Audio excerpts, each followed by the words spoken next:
Why is it that human beings can just effortlessly memorize a 24,000-verse ancient epic poem, but we draw a complete blank on our own municipal zoning laws? Oh, it is completely wild. Right. Like, think about it for a second.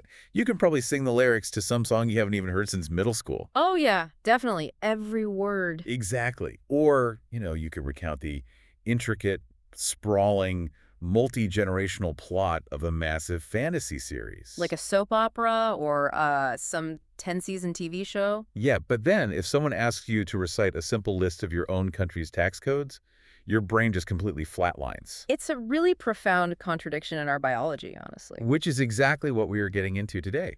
Welcome to this deep dive, everyone. I'm glad to be here for this one. Our mission today is to explore a fascinating stack of source material, specifically focusing on a chapter titled Documents, the Bite of the Paper Tigers. It is a great title. It really is. Yeah. And we are going to uncover the invisible, often super boring, but incredibly powerful architecture that actually rules our modern lives. Because, we have this immense capacity to hold entire complex mythologies in our heads. Right, like tracking hundreds of fictional characters. Exactly. Their motivations, their betrayals, all of it. Yeah. But ask us to recall a dry, itemized list of administrative rules. The actual rules that govern our physical lives. Yeah, and we just fail completely at it. So by the end of this deep dive, you, the listener, are going to look at a simple grocery receipt or a property deed or even one of those endlessly frustrating government forms in a completely new light. And probably a slightly terrifying light, to be honest. Oh, definitely terrifying. Because, to set the stage here, the core premise of our sources is that while humanity essentially conquered the world using stories— myths, religions, national identities, that sort of thing. Right. While we use stories, you simply cannot run a functioning society on stories alone. No, you really can't. A story can inspire a population, sure. It creates that shared identity. Exactly. But to actually govern, to administer and ensure survival on a massive scale, you need something entirely different. You need lists. You absolutely need lists. I want to start by looking at how nations themselves are actually born, because I feel like it perfectly illustrates this exact tension. Yeah, the tension between the story and the reality. Right, because the reality is that nations begin in the imagination. They do. They're dreamed up by poets and storytellers long before they ever exist on a map. Long before physical borders are drawn. And the sources provide this fascinating historical example of Zionism and the State of Israel in the late 19th and early 20th centuries. It's a perfect example, really. You have figures like Chaim Nauman Bialik and Theodor Herzl, and they essentially wrote a nation into existence. Yeah, and Bialik's story is a profound testament to the immense foundational power of a narrative. Because he was a Ukrainian Jew, right? Writing during a period of intense, horrific persecution in Europe. He was, and he witnessed firsthand the absolute devastation of his community. Specifically, the sources focus on the 1903 Kishinev pogrom. Right. It was a brutal massacre. 49 Jews were murdered, and dozens more were injured or assaulted by anti-Semitic mobs. And the typical historical reaction to that kind of trauma, especially for the Jewish communities in Eastern Europe at that time, had been a sort of tragic endurance, A reliance on faith and prayer, waiting for it to pass. Exactly. But Bialik didn't just write an elegy mourning the dead. No, he did something very different. He wrote this deeply stirring, visceral poem called In the City of Slaughter. And what makes this poem so historically pivotal is that he didn't just condemn the violent mob. He actually turned his pen inward, didn't he? He did. He heavily criticized the Jewish community itself for its pacifism. He described these heart-wrenching, agonizing scenes, women being attacked while men hid in cellars, terrified. Praying for a divine miracle that, frankly, never materialized. Right. And he wrote with this immense frustration about how, even after the pogrom ended, the survivors didn't rise up. They didn't arm themselves. They went right back to their religious, Talmudic debates about ritual purity, as if the physical world around them wasn't completely hostile. It's such a powerful critique. And that poem fundamentally shifted a cultural mindset. It really did. It's actually still mandatory reading in many Israeli schools today. Oh, wow. Really? Still today? Yeah, because it explains how a specific demographic that had been largely pacifist for nearly 2 millennia eventually transformed. Transformed and built one of the most formidable, highly trained military forces in the modern world. Exactly. Bialik used poetry to inspire generations to change their narrative. They stopped seeing themselves as passive victims waiting for divine intervention. And started seeing themselves as active fighters, responsible for their own physical destiny. And around that exact same time, you have Theodor Herzl, a Hungarian Jew, organizing the political Zionist movement. He was a massive figure. He published two incredibly influential pieces of writing. The first one was a political manifesto in 1896, right? The Jewish state. That's right. And the second, published in 1902, is a utopian novel called The Old New Land. And this is the detail from the source material that always blows my mind. The translation part. Yes. So the Old New Land was translated into Hebrew, and the translator chose the title Tel Aviv. Which translates roughly to Hill of Spring. Right. And then, 7 years after that novel was published, a group of settlers establishes an actual physical city on the Mediterranean coast. And they name it Tel Aviv. They took the name directly from a work of fiction. It's incredible. They literally dreamed a city and eventually a nation into physical existence. Just through the sheer power of storytelling. And this is but stories have a massive critical blind spot. They really do, because stories are driven by emotion and narrative arc. Right, which means they often completely ignore dry statistical reality. And in this case, that blind spot had profound historical implications. Absolutely. While Bialik and Herzl were weaving these incredibly powerful, unifying narratives in Europe, their stories largely ignored the demographic realities on the ground in the Middle East. The source material is very specific about this. Around the year 1900, the Jewish population in Palestine comprised only about 6 to 9% of the region's total population. Which was roughly 600,000 people total at the time. It's a stark historical reality. Right. And that blind spot, that powerful story, which inspired mass migration but failed to account for the local demographics, it had catastrophic downstream consequences. It did. When the Arab-Israeli conflict exploded in the late 1940s, the resulting wars caused immense upheaval. Hundreds of thousands of Palestinian Arabs, as well as hundreds of thousands of Mizrahi Jews who were native to the Middle East, were completely uprooted. Driven out of their ancestral homes, it's a profound historical tragedy. And we are reporting this exactly as it is presented in the sources, impartially, just to underscore the immense, world-altering power of a narrative. Right. A poem composed in Ukraine half a century earlier played a direct role in reshaping the map and the demographics of the Middle East. It just proves that a myth, a poem, or a utopian novel can absolutely move populations. It can forge armies, it can convince a person to pick up a rifle and fight for a flag. But, and here is the crucial pivot from the sources, poems cannot lay bricks. I love that phrasing so much. Poems cannot lay bricks. It's so true. A poem might inspire a soldier, but a poem cannot manufacture the rifle. Can't map out a supply line. And a poem definitely cannot design, fund, and maintain a municipal sewage system for a city of 3 million people. No, it cannot. True administration requires a completely different type of information. It requires data. Exactly. Property lines, tax payments, medical exemptions, national debts, military salaries. The reality of plumbing. True patriotism isn't just standing in a square reciting stirring poetry about the beauty of the homeland. No, true patriotism is paying your taxes on time. So that someone you will never meet, living on the opposite side of the country, has a working sewer system to safely carry their waste away. And to collect those taxes, you need lists. Okay, let's unpack this with an analogy. I always think about this like a Silicon Valley startup. Oh, that's a great way to look at it. Right. Imagine you have this visionary founder. They're the one in the black turtleneck, standing on a stage, giving this massive, inspiring TED Talk. Spinning this incredible story about how their new app is going to completely revolutionize human connection. Exactly. That story is the poetry. That's what gets the venture capitalists to write the massive checks. But if you walk into the back office of that exact same startup, you will find a quiet, introverted accountant sitting at a desk, staring at an Excel spreadsheet with 50,000 rows of raw data. And that accountant is the one actually running the company. The founder's story gets the funding, sure. But the accountant's list is the only thing that actually keeps the lights on, pays the server costs, and processes payroll. Because without the story, the institution has no legitimacy. Take money, for example. Oh, money's the perfect example of this. A US dollar or a Bitcoin only holds value because millions of people believe the story told by bankers, governments, or tech enthusiasts. Right, it's just paper or code otherwise. Exactly. But to actually manage that financial system, belief isn't enough.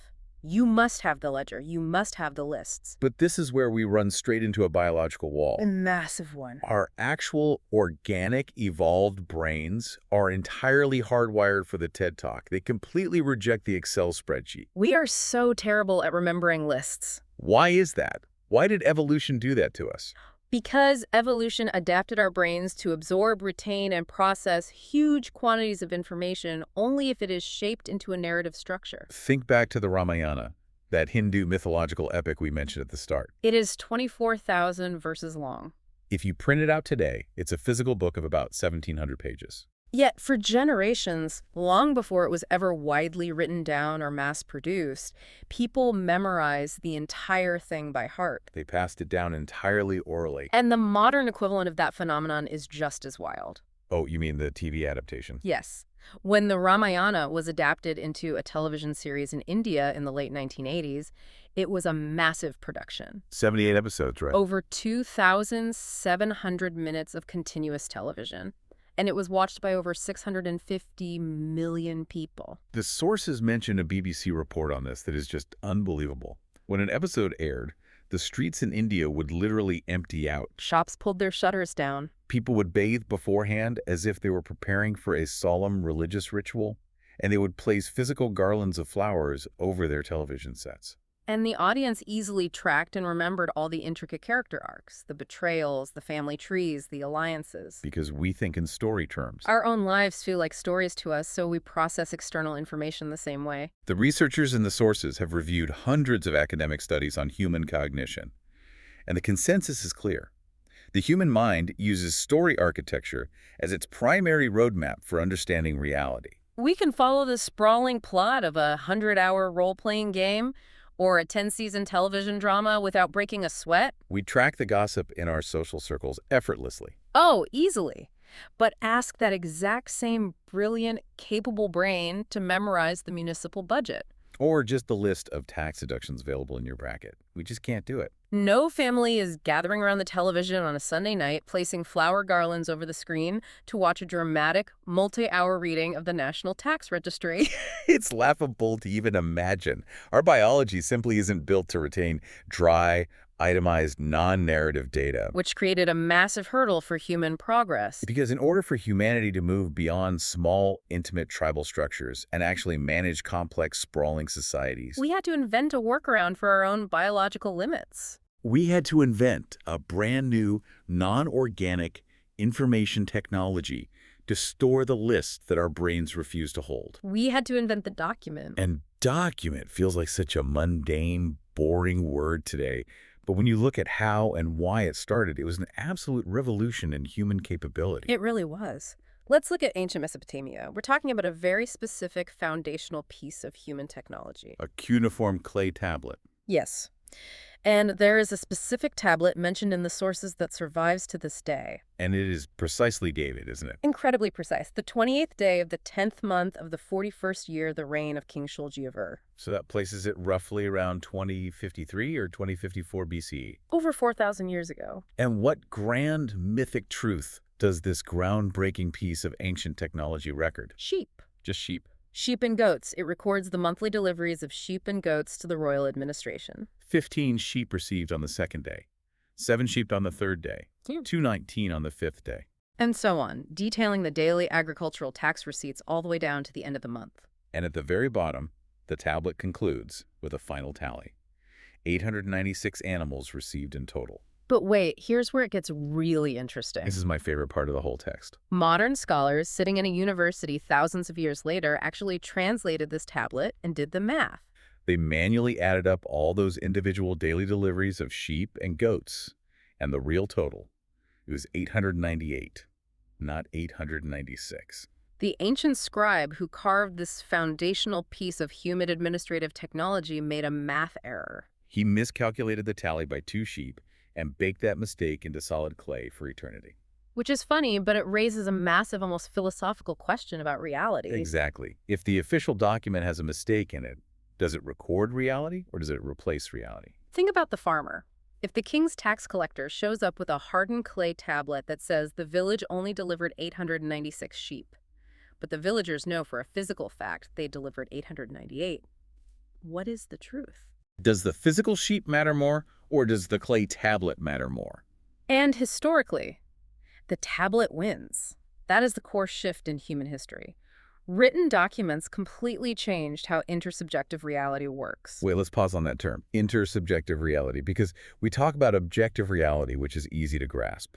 Gravity is objective. It exists whether you believe in it, understand it, or ignore it. If you drop a rock, it falls. Right. Then there is a subjective reality, which is entirely internal. If you have a migraine or if you feel deeply sad, that is a subjective reality. It's real to you, but no one else can physically feel your headache. So what exactly is an intersubjective reality? An intersubjective reality is something that only exists because a large network of humans actively agree that it exists. Like the money example from earlier. Exactly. A piece of paper with a president's face on it has no objective value. You can't eat it, it won't keep you warm, it has no intrinsic biological use. But because millions of us agree on its intersubjective value, you can trade that paper for food, shelter, or labor. Laws, nations, corporations, human rights, these are all intersubjective realities. They exist entirely in the shared imagination of the collective. Okay, so how does the invention of the document change that? Well, think about property ownership in an oral, pre-literate culture. How do you own a piece of land? You own a field because you and all your neighbors constantly talk about it. Right. Everyone in the village agrees it's your field. They respect the boundary. They don't graze their cattle there. So the intersubjective reality of your ownership is maintained entirely by continuous human-to-human communication. Which means ownership is highly local. It's bound by the physical limits of human memory and social interaction. A king sitting in a palace 100 miles away can't possibly memorize who owns which tiny patch of dirt in 1,000 different villages. He can't enforce taxes efficiently because he just doesn't know what anyone actually has. Right. Brain capacity placed a hard biological limit on central authority. But the moment you invent the written document, that biological limit simply evaporates. In a literate society, you don't own a field just because your neighbors say you do. You own a field because a distant king has a clay tablet in his archive that says you do.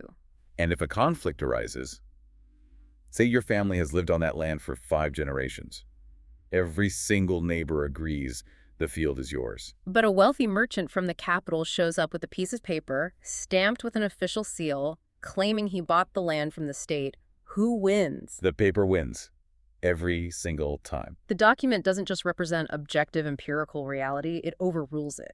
The reality is the document itself. And there is a beautiful, almost eerie linguistic quirk from the old Assyrian dialect that highlights this perfectly. Oh, the loan contracts. Yes. In that ancient culture, they treated a loan contract not just as a static record of a financial transaction. They treated it as a living entity. When a debt was finally repaid by the borrower, the physical clay tablet recording that debt was literally killed. They use the word duokum, right? Meaning to kill. Yes. To kill the document, they would physically destroy the tablet, smash it, or break its seal. The logic was absolute and unbending. The loan contract didn't just represent the reality of the debt, it was the debt. If you paid all the silver back to the lender, but you forgot to physically kill the document, the debt was still legally owed. That is just wild. It's the ultimate, the dog ate my homework scenario, but with the highest possible stakes. Exactly. Like, if you didn't repay the loan, but a dog somehow managed to eat the clay tablet, or your house caught fire and the tablet shattered into dust, poof. The debt literally ceases to exist. Reality resets itself based entirely on the presence or absence of the physical medium. Which, if you think about it, is exactly how modern fiat currency still works today. Oh, absolutely. If you accidentally drop a $100 bill into a shredder, you don't just lose a receipt that represents $100. Those $100 essentially cease to exist in the world economy. The paper is the reality. So humanity discovers this immense superpower. We realize that we can outsource our memories. We can offload all the boring, non-narrative lists. Who paid taxes, who owes grain, who owns which field onto clay tablets, bamboo strips, and eventually paper. This creates a massive surge in the power of central governments. Suddenly, you can tax a population of 1 million people. You can coordinate vast armies and build huge trade networks. But, and there's always a but, every time humanity invents a new technology to solve a problem, that technology immediately creates a brand new, highly frustrating bottleneck. And the bottleneck for written documents was brutal. It was the problem of retrieval. The bureaucratic drawer. Yes. To understand this, let's look at the story of Naramtani from the sources. She was a Mesopotamian priestess living around the 1730s BCE in the ancient city of Sippar. And she writes this incredibly desperate, panicked letter to a male relative. She basically says, "My inheritance is being contested in court. People are trying to take what is mine. I know for a fact there are specific clay tablets proving my claim, and they are sitting somewhere in your house. Please go find them immediately. Do not neglect me." You can feel her panic echoing across 4,000 years. Because she knows the truth doesn't matter. Only the tablet matters. But imagine being the relative receiving that letter. You walk into your mud brick house and you have 100, maybe 500 clay tablets piled in a corner. They all look like identical blocks of dirt covered in tiny wedge marks. How on earth do you find the exact one you need before the court date? You probably don't. The problem isn't that the information wasn't recorded. The problem is you can't find it. And this brings us right back to the contrast between biology and technology. Because the human brain is an absolute marvel at retrieval. If I ask you right now, what was the name of your first childhood pet? Or what did you eat for breakfast yesterday morning? Your brain searches through tens of billions of neurons. Trillions of synaptic connections. And pulls that specific piece of information up to your conscious mind in a fraction of a second. We don't even fully understand how the brain's search engine works, but millions of years of evolution have streamlined the process perfectly. But the moment you outsource that memory to a stack of clay tablets, you lose that biological search engine. The clay doesn't have synapses. Precisely. And what's worse, you can't even rely on our deep-seated evolutionary foraging instincts to help you find the document. That is such a crucial point. If you are a prehistoric human foraging in a forest, evolution helps you find food because the forest has an inherent organic order to it. Right. You want an apple. You don't dig in the dirt. You look up at the canopy because apple trees need sunlight to photosynthesize. You want to find a mushroom. You look down in the damp, shaded soil near the roots of old trees because mushrooms feed on decaying organic matter. Nature organized the world for you based on biological rule. But an archive of documents has absolutely no organic order. Tax records do not grow on tax record trees. A legal invoice doesn't require sunlight, so it won't naturally rise to the top of the pile. Exactly. If you dump 10,000 clay tablets or 10,000 paper documents into a room, it's just a chaotic, dead pile of matter. There is no natural law dictating where the inheritance claim should sit relative to the sheep inventory. So, to solve the retrieval problem, humanity had to invent an entirely artificial, non-biological system of order. And that artificial order is what we call bureaucracy. Just hearing the word makes people shudder. It conjures images of gray rooms, endless lines, and soul-crushing boredom. It does. But it's important to understand the mechanical reality of where it comes from. The term itself was coined in 18th century France. Bureau originally referred to a writing desk, right? Specifically one with various drawers and compartments. So bureaucracy literally translates to rule by writing desk. Or, more accurately in practice, rule by drawers. Rule by drawers. That is the fundamental mechanism of modern civilization. To solve the problem of finding Naramtani's inheritance claim among 10,000 other clay tablets, the bureaucrat divides the world into categories. Drawers, shelves, folders, departments, subdepartments. You sort the universe. Divide and rule. But here is the profound, tragic cost of that system. While bureaucracy brings necessary order, it inherently sacrifices truth. I need to hear more about that because it's a heavy statement. Bureaucracy sacrifices truth for order. How exactly does that happen in practice? Because reality is inherently messy. Reality is a complex, deeply entangled web where everything affects everything else. But bureaucrats cannot manage a web. No. They have to force that messiness into rigid, predefined, mutually exclusive boxes. And if reality doesn't fit the box perfectly, the bureaucrat doesn't change the box. They force reality to bend until it fits. Exactly. We've all experienced this on a micro level. Think about filling out an official government form or a medical intake sheet. You have to check a box for your occupation or your marital status or your ethnicity. And very often, none of the available options actually describe your real, lived, nuanced experience. But you can't just write a nuanced essay in the margins explaining your unique situation. The machine can't read an essay. You have to pick a box, or the system simply rejects your existence entirely. You are forced to adapt your identity to the limitations of the form, rather than the form adapting to the truth of your life. And this distortion doesn't just happen at the DMV or the doctor's office. It happens at the highest, most prestigious levels of human intellectual pursuit. Look at the modern university system. It is a perfect illustration of how deeply bureaucratic drawers warp our understanding of absolute truth. Yes, the academic departments. We have the history department, the biology department, the mathematics department, the economics department. And we tend to treat these like they are fundamental objective divisions of the universe, like God drew lines between them. But they aren't objective at all. They are entirely intersubjective inventions created by academic bureaucrats to organize the university's budget, allocate faculty salaries, and manage library filing systems. Think about a massive real-world event. Take the COVID-19 pandemic. Was that a biological event? Yes, obviously. A virus mutated and spread. Was it a mathematical event? Yes, understanding it required complex exponential growth formulas and intricate epidemiological modeling. Was it a historical, sociological, and political event? Absolutely. It involved government mandates, cultural resistance, supply chain economics, and historical precedents of quarantine. It was all of those things simultaneously. It was a single, holistic reality. But how does the academic bureaucracy study that holistic reality? It cuts it into pieces and puts the pieces in separate drawers. The mathematics department studies the infection rates. The biology department isolates the RNA sequence.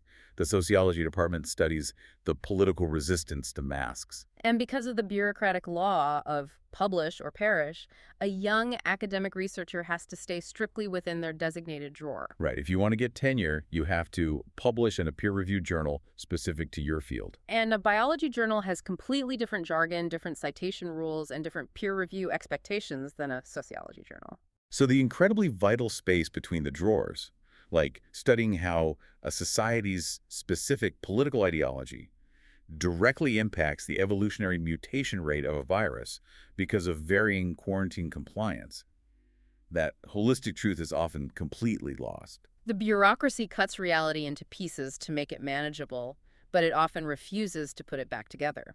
And this obsession with putting things in drawers goes even further. It doesn't just distort our human institutions, it fundamentally distorts our understanding of the natural world itself. Science literally tries to bureaucratize nature. Look at Carl Linnaeus. He's the 18th century botanist who gave us the whole system of biological taxonomy. He's the guy who decided we needed to classify every single living organism on Earth into kingdoms, phylums, classes, orders, families, genus, and species. He tried to put every living, breathing, mutating thing on the planet into a neat, perfectly labeled drawer. Which, to be fair, is incredibly helpful if you were trying to organize a natural history museum. Right. You need to know where to put the stuffed bear and where to put the pressed fern. But evolution absolutely defies bureaucracy. The whole fundamental premise of evolutionary theory is that life is a continuous, unbroken, incredibly messy chain of gradual change over millions of years. This always trips people up. Think about human evolution. When exactly did Homo erectus end and Homo sapiens begin? If you think about it like a bureaucrat, you assume there must have been a single magical moment of transition. Like, was there a Tuesday 200,000 years ago where a couple of Homo erectus parents suddenly gave birth to the very first genetically distinct Homo sapiens baby? Of course not. That is biologically absurd. The change happened so imperceptibly over hundreds of thousands of years that no one generation looks significantly different from the one before it. The boundary line drawn between those two species isn't an objective reality. It's an artificial drawer created by modern scientists so they can label fossils and publish papers. And the animals alive today absolutely refuse to stay in the drawers we've built for them. Nature constantly rebels against the paperwork. It really does. You have grizzly bears and polar bears, two supposedly distinct species mingling in the wild and producing fertile pizzly bears or growler bears. You have lions and tigers interbreeding in captivity to make ligers and tigans. Even our own human ancestors ignored the drawers. The genetic data is clear that most humans living today carry about 1 to 3% Neanderthal DNA. Which means that at some point in prehistoric Europe or Asia, there was a child whose mother was a sapiens and whose father was a Neanderthal, or vice versa. They didn't care that scientists tens of thousands of years later would want to put them in separate color-coded filing cabinets. And if you zoom in past the mammals, it's just pure, unadulterated chaos. Look at the microbial world of single-cell bacteria and archaea. Of the horizontal gene transfer. Exactly. They engage in this process called horizontal gene transfer. They don't just reproduce linearly, passing genes from parent to child. They literally bump into each other in the muck and swap genetic material with completely different species, genera, and kingdoms. They just float around in the soup, trading DNA like trading cards. It is an absolute nightmare for bacteriologists trying to keep neat, bureaucratic tabs on these chimeras. And then, at the very edge of biological reality, you have viruses. Right, like SARS-CoV-2. Exactly. A virus straddles the ultimate bureaucratic boundary. The line between biology and chemistry, between life and non-life. A virus is not a cell. It doesn't eat. It doesn't metabolize energy. It cannot reproduce on its own. It's essentially just a tiny, geometrically precise packet of genetic code that hijacks a host cell's machinery. So scientists argue endlessly in journals. Is a virus alive? Is it a life form, or is it just highly complex, lifeless matter? So what does this all actually mean for us? Are we just playing a giant, pedantic game of sorting hats with animals? No, it's far more serious than that. Because if the line between alive and not alive, or sapiens and Neanderthal, is just an intersubjective convention, a debate between academic bureaucrats, why does it actually matter? It matters immensely because while these boundaries are entirely constructed, they wield massive, tangible power in the real world. How so? Think about the endangered species list. Classifying a population of animals into the drawer-labeled endangered species versus the drawer-labeled vulnerable species, or least concern, is purely an intersubjective human convention. The wolves or the owls don't know which drawer they're in. They don't care. But that bureaucratic label dictates sweeping federal laws. It can shut down multi-billion-dollar logging or construction projects to save a habitat. It allocates government funding. It literally dictates the life or death survival rate of that animal population. When a bureaucracy slaps a label on you, even if that label is a completely artificial, made-up construct, it controls your fate in the physical world. Wow. Okay. That is heavy. It is. So with all this talk of rigid, truth-distorting drawers and forcing messy, beautiful reality into little restrictive boxes, it is so easy to view bureaucracy as the ultimate villain of the human story. The joyless gray machine that crushes nature and human nuance. Right. But before we grab the pitchforks and burn down the filing cabinets, we have to look at the other side of the coin. We have to look at what happens to a society that actually throws out its drawers. Yes. It is vital to offer a robust defense of what is often derisively called the deep state. I am going to happily play devil's advocate for the bureaucrats here, because the prime example of why we desperately need the deep state is something every single one of us takes completely for granted every day. Sewage. Sewage. It truly is the ultimate test of civilization. It really is. When you flush the toilet in a modern apartment building, where does it go? It goes straight into the deep state.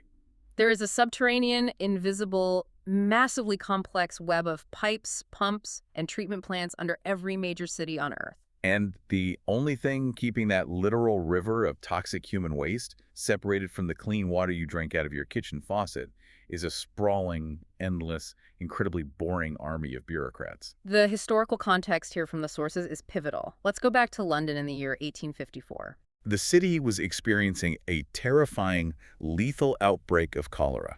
Hundreds of people were dying agonizing deaths in a matter of days. And the prevailing medical wisdom of the time, which was championed by the brightest poetic and philosophical minds and was totally wrong, was the miasma theory. They believed cholera was caused by bad air emanating from decaying organic matter. Right. But a physician named John Snow didn't just accept the narrative. He didn't write a poem about the bad air. He went house to house in the Soho district. He essentially performed bureaucratic work. He went house to house in the Soho district. He tracked, listed, categorized, and mapped every single known cholera fatality in the area. He created a rigorous data set. He made a list. He made a list.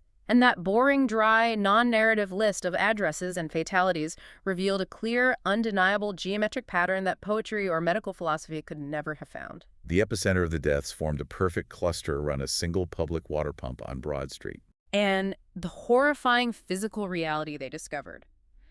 The well feeding that specific Broad Street pump had been dug less than a meter away from a deteriorating, cholera-infected cesspit. The drinking water and the raw sewage had seamlessly mixed. Snow took his data to the local officials. He persuaded them to physically remove the handle from the Broad Street pump, which effectively ended that specific outbreak. But the long-term structural consequence of Snow's work was the creation of a massive, permanent bureaucracy. Today, you can't just dig a well or build a cesspit anywhere you want in a city. You have to fill out forms. We need permits, licenses, environmental impact reviews, zoning board approvals, and inspections. It's mountains of paperwork. Yes. And it is extremely frustrating when you are the individual trying to get the permit to renovate your house. But that paperwork is the invisible bureaucratic shield that has saved millions of human lives from dysentery, cholera, and typhoid. And this isn't just ancient history. We see this exact dynamic playing out on a massive scale in the modern era. Look at India under Prime Minister Narendra Modi. From 2014 to 2020, his government ran the flagship Clean India mission.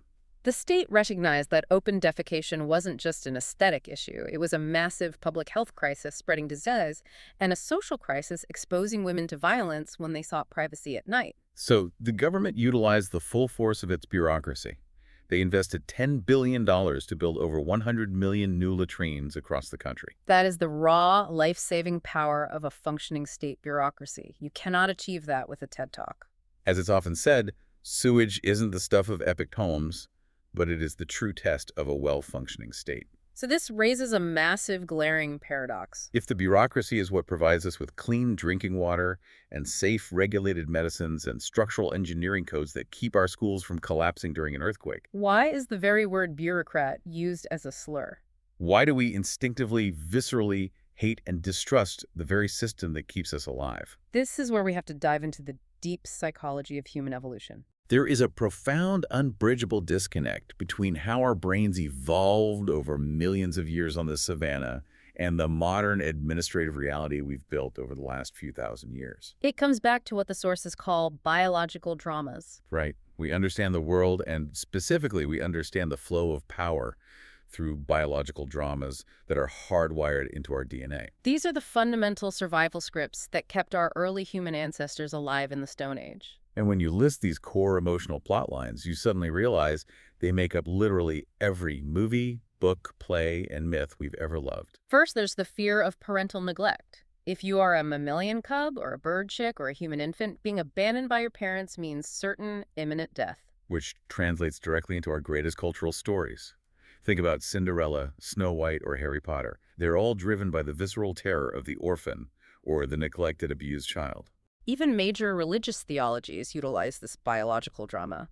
In many Christian traditions, damnation is often framed not just as physical fire, but as losing contact with the Heavenly Father, like a lost child crying out in the dark. Then there's sibling rivalry. In the animal kingdom, this is brutal. A quarter of spotted hyena cubs are killed by their own siblings competing for the mother's milk. Or look at sand tiger sharks, where the first embryo to grow inside the mother literally eats all its smaller siblings in the womb before it's even born. And we process that intense evolutionary reality of resource competition through stories like Cain and Abel, or Shakespeare's King Lear, or even the modern HBO show Succession. It's primal. We also have the romantic triangle, boy meets girl, boy fights other boy for girl. That's the Trojan War and Homer. That's King Arthur and Lancelot. That's every romantic comedy ever filmed. And finally, there is the deep-seated fear of impurity or pollution, the evolutionary disgust mechanism that kept early humans from eating rotten meat, touching feces, or consuming poisonous plants. And when you look back at an epic like the Ramayana, it is absolutely packed to the brim with these easily digestible, highly emotional biological dramas. You have sibling rivalry over the royal throne. You have a romantic kidnapping by a powerful demon king. You have a cultural obsession with the purity of the heroine. We eat these stories up because our evolutionary hardware is perfectly tuned to their frequency. We feel them in our bones. But And here is the crucial, tragic disconnect. While evolution perfectly primed us to understand the threat of a tiger leaping out of the brush or the betrayal of a jealous brother. It did not give us any hardware whatsoever to understand the threat of a document. Exactly. Bureaucracy is fundamentally unfathomable to the Stone Age brain. When a medieval tax collector takes your grain, or the IRS takes a portion of your paycheck, you can't biologically verify where it goes. You can't tell if that money is going toward a new public sewer system that will keep your children healthy or if it's funding a private mansion for a corrupt official. You can't see the connection. And more importantly, you can't fight it with your fists. It makes total sense. You can punch a bully. You can run away from a tiger. But how do you fight a collateralized debt obligation? You can't. You can't. Think about the movie The Big Short and how it tried to explain the 2008 global financial crisis to mass audiences.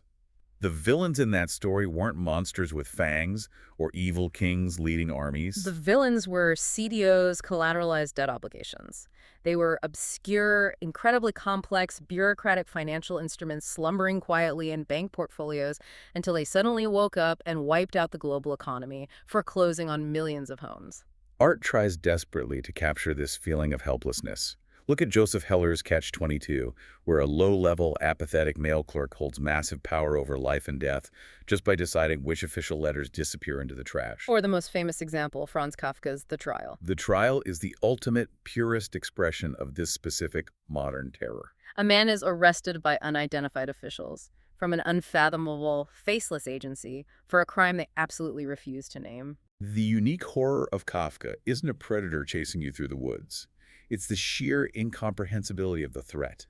The bureaucracy is slowly, methodically crushing him, and he can't even figure out why. There is no biological drama to hold on to. But the tragedy is, this isn't just theory, and it isn't just Kafka fiction. When these deep-seated biological dramas, especially that primal fear of impurity, get combined with the cold, rigid, unfeeling structure of bureaucracy, the real-world results are devastating. And we need to look at a very specific, tragic example from the sources regarding the Indian caste system. The traditional caste system was, in many ways, an extreme, formalized manifestation of the biological drama of purity versus impurity. It constructed an intersubjective reality where millions of people were rigidly ranked by alleged spiritual and physical purity, dictating who they could marry, who they could touch, what jobs they could hold, or even who they could eat with. It's a stark historical and cultural reality, and the impact of combining that drama with bureaucratic mechanisms is heartbreaking. Consider the events of September 25, 2019, in the Indian village of Bukhedi. Two Dalit children, a 12-year-old girl named Roshni and her 10-year-old nephew Avinash, were lynched. They were beaten to death for open defecation near the house of a higher caste family. It is an incredibly dark manifestation of that purity drama turning lethal. And the crucial structural detail here is why they were forced to defecate in public in the first place. A local official later explained that their household, despite being among the absolute poorest in the village, had been somehow excluded from the bureaucratic list of families eligible for government aid to build a toilet. The bureaucratic drawer, the list, literally enabled the fatal outcome of that biological drama. They were left off a piece of paper, and it cost 2 children their lives. When you realize that a typo or an arbitrary exclusion on a government form can lead to that kind of immense, irreversible suffering, it completely explains the next historical phenomenon we have to discuss. Because this profound existential feeling of helplessness in the face of paper power inevitably leads to one historical outcome. Eventually, people try to set the paper on fire. Yes, let's kill all the lawyers. It's one of the most famous and often misunderstood lines in literature. It comes from Shakespeare's Henry VI, Part 2, depicting Jack Cade's rebellion in 1450. The rebels are planning a utopian new social order, and the very first thing they decide they must do to achieve this utopia is kill the legal experts. In the play, they capture a clerk, and his only crime is that he knows how to read and write. Cade orders him to be hanged with his pen and inkhorn around his neck. It is a recurring theme throughout human history, people trying to destroy the bureaucracy by literally destroying the archives. Think about the Peasants' Revolt in England in 1381. There's this incredibly vivid cinematic scene where the rebels storm Cambridge University. They drag the university archives into the town square and set them on fire. An old woman named Marjorie Starr grabs the ashes of the burning documents, scatters them to the wind, and yells, "Away with the learning of the clerks!" And it goes back much further than that. During the Great Jewish Revolt against the Roman Empire in 66 CE, one of the very first acts of the rebels upon capturing Jerusalem wasn't to seize the military armory or the gold treasury. It was to march straight to the Central Archive and burn down the building where the public debt records were kept. The exact same impulse happened during the French Revolution in 1789 pace. Peasants storming the rural chateaus specifically to burn the feudal property records held by the nobility. So why target the library instead of the armory? Why burn paper when you could be stealing swords? Because the rebels understood something fundamental about the architecture of power. They understood that in a literate society, power no longer resides solely in the sword. It resides in the human-to-document chain. Remember the old Assyrian loan. The document is the reality. If you kill the document, you erase the debt. If you burn the feudal property roll, you erase the landlord's legal claim to your labor and your harvest. Setting fire to the archive is a desperate attempt by the powerless to hit the reset button on reality. It's an incredibly tempting fantasy, right? Think about how many people today would secretly love it if a massive solar flare or computer virus just wiped out the server farms holding their mortgage or their crippling student loan debt. Just erase the ledger and start over. But as satisfying as burning a mortgage sounds, we have to look at the dark side of that fantasy. Because the sudden revocation of documents, the sudden loss of your paper trail, can plunge ordinary people into an absolute hell. To understand what happens when the state weaponizes paperwork against its own citizens, we need to look at a deeply personal story. It's a profound shift from vast historical movements to a single human life. We're looking at the story of Bruno Ledinger. Bruno was born in 1913 in a town called Chernivtsi, and the geopolitics of this town were a total nightmare. It's a perfect example of borders shifting while people stay still. When Bruno was born, the town was part of the Habsburg Empire. After World War I, the empire collapsed, and the town was annexed by Romania. Today, it's located in Ukraine. And in the late 1930s, Romania was rapidly descending into a fascist dictatorship. In 1937, a new prime minister came to power named Octavian Goga. Ironically, given our earlier discussion about poets versus plumbers, Goga was a renowned poet turned nationalist politician. And he used his storytelling ability, combined with fake statistics, to conjure a massive phantom crisis. The numbers here are vital. The official 1936 government statistics showed there were roughly 758,000 Jews living in Romania and only about 11,000 total refugees from the Soviet Union. Those were the facts.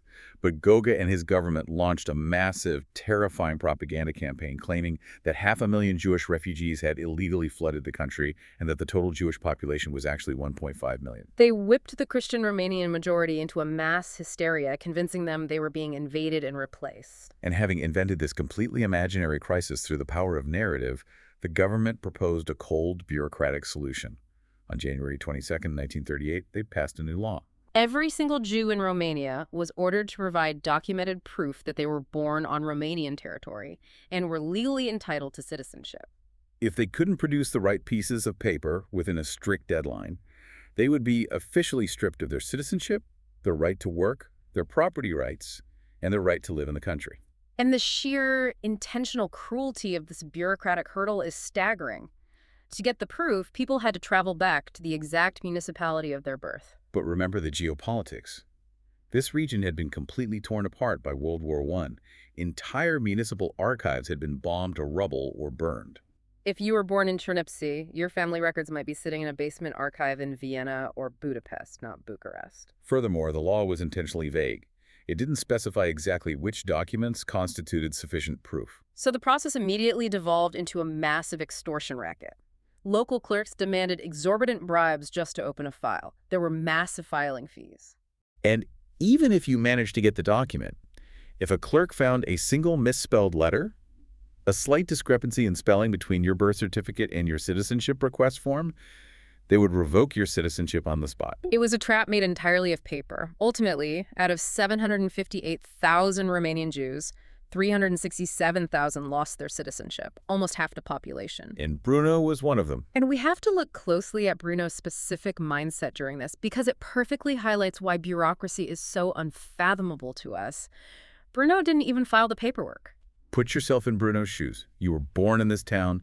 You have lived there your entire life. You walk the streets. You know the shopkeepers. The idea that you suddenly have to prove to some faceless clerk in a distant capital that you aren't an alien invader seems completely biologically absurd. Plus, his mother had just died.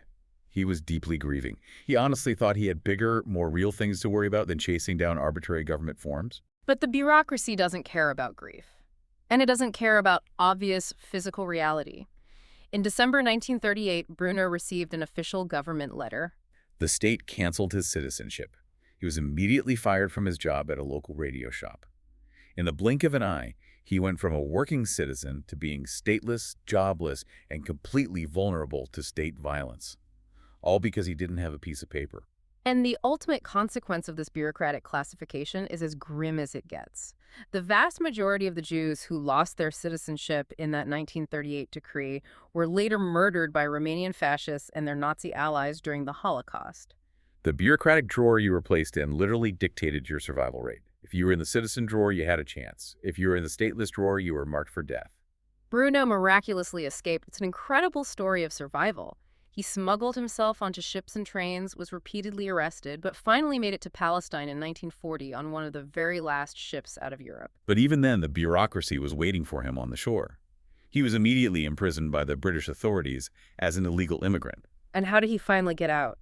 He made a trade, he stayed in a detention camp for 2 months, and then the British offered him a deal. Enlist in our army to fight in World War II, and we will give you Palestinian citizenship. So he did. He fought in North Africa and Italy from 1941 to 1945. He traded years of brutal combat military service for a piece of paper that simply proved his right to exist in the world. And that experience birthed a profound generational trauma in his family, a deeply ingrained compulsion to hoard every single bank statement, electricity bill, and expired student card. Because when you have seen the teeth of the paper tiger, when you've seen how a single missing document can lead to a death camp, you know that one day a random receipt with an official stamp might be the only thing that saves your life. Which brings us to the profound central tension of this entire deep dive. How do we reconcile this? Do we love the network or do we hate it? Do we celebrate the intricate, boring paperwork that ensures our drinking water is separate from our sewage and that our hospitals function? Or do we want to burn down the archives because that exact same system of lists and drawers can strip away our humanity, categorize us into deadly boxes, and ruin our lives with a typo? We have to hold both truths simultaneously. All powerful information networks can do both. Merely adding more data to a network or making it more efficient does not make it inherently benevolent. It does not automatically balance truth and order.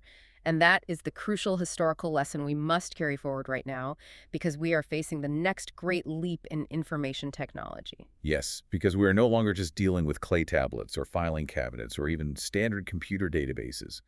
We are on the verge of handing this immense civilization-defining power over to artificial intelligence. And AI represents a convergence of everything we have discussed today. Up until now, humans have largely had to split the labor. We had the poets, prophets, and politicians making the myths, and we had the accountants, clerks, and bureaucrats managing the lists. But AI is rapidly acquiring the ability to do both simultaneously. It can process vast oceans of data and sort things into drawers far better than any flesh-and-blood bureaucrat, and it is learning to generate stories, narratives, and myths faster and more persuasively than most humans. AI is poised to become both the ultimate mythmaker and the ultimate bureaucrat. It will write the inspiring TED Talk, and it will flawlessly manage the 50,000-row Excel spreadsheet. Which leads to a terrifying, highly provocative question. If a human network can cause so much historical damage by sacrificing truth for order, by forcing messy reality into rigid categories, what happens when an algorithmic AI does it at light speed? To understand how to protect ourselves, we have to look at how past information networks handled the concept of error. Right. Think about the invention of the Holy Book, like the Bible or the Quran. Historically, that was an information technology that claimed to be entirely free of error. It claimed absolute divine infallibility. If an information network convinces a society that it is utterly infallible, that it is literally incapable of making a mistake, the results can be catastrophic. Because errors will always happen. Reality will always resist the drawer. And if the system believes it cannot possibly be wrong, it will force the human to break before it admits a flaw in the system. The heretic is burned because the book cannot be wrong. Which is the exact thought I want to leave you with today. We've seen how a human clerk's mathematical error on a clay tablet in ancient Ur became permanent reality. We've seen how a human bureaucrat's typo in 1930s Romania could strip a man of his citizenship and his life. So what happens when a vastly powerful algorithmic AI network, a system that banks, governments, and militaries might treat as functionally infallible, makes a mistake about you? It is the ultimate bureaucratic nightmare, a machine that cannot be reasoned with, enforcing a drawer you do not belong in. It really is. Thank you so much for joining us on this deep dive. I hope we've helped you see the invisible architecture that surrounds us every single day. Keep questioning those boundaries. Keep questioning the drawers society tries to force you into. And the next time you are sitting at a desk, deeply frustrated, filling out a boring, mundane government form, remember, you aren't just doing paperwork. You are participating in the oldest, most powerful, and most dangerous magic trick in human history.